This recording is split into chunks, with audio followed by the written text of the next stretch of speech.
stop breathing 19.5 times an hour, mostly obstructive in nature. And then I looked at the oxygen. The lowest oxygen saturation was 67%. And I'm like, hey, wait, that's really low, right? The normal should be somewhere around 92, 93 and up.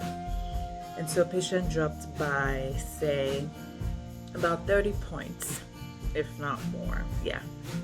So 25 to 30, thereabout.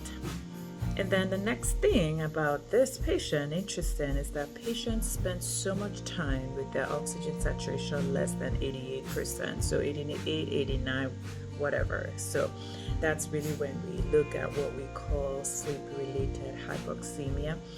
So most times we use 89%. So patients spend about 198 minutes. That's such a long time. That is too long for them to have their oxygen so low. And that already told me that, hey, something else is going on. And this is really not just obstructive sleep apnea.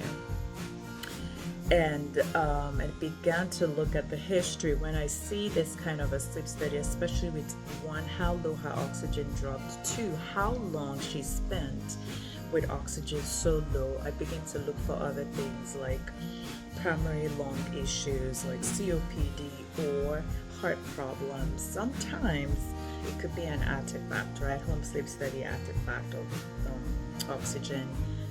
Maybe the finger probe fell off or things like that. And then I went over the medications by the corner of the chart of the patient, looked at medications, medical history, and lo and behold, I saw a medication.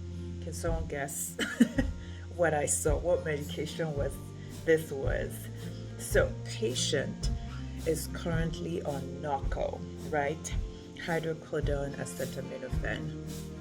So whenever a patient is on an opioid-containing medication, that alone can cause all types of sleep disordered breathing, including sleep apnea, central sleep apnea, hypoxemia, hypoventilation, name it. In the first place, this patient should not have had a home sleep study. This patient should have gone to the sleep lab. And so this is a great education. Whenever you put a patient on an opioid-containing medication, and lots of people are on these medications, you need to look out for some type of sleep disorder.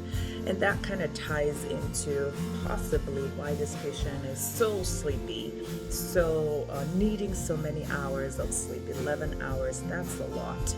That's a lot.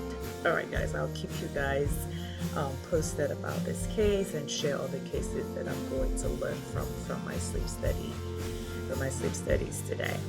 See you later.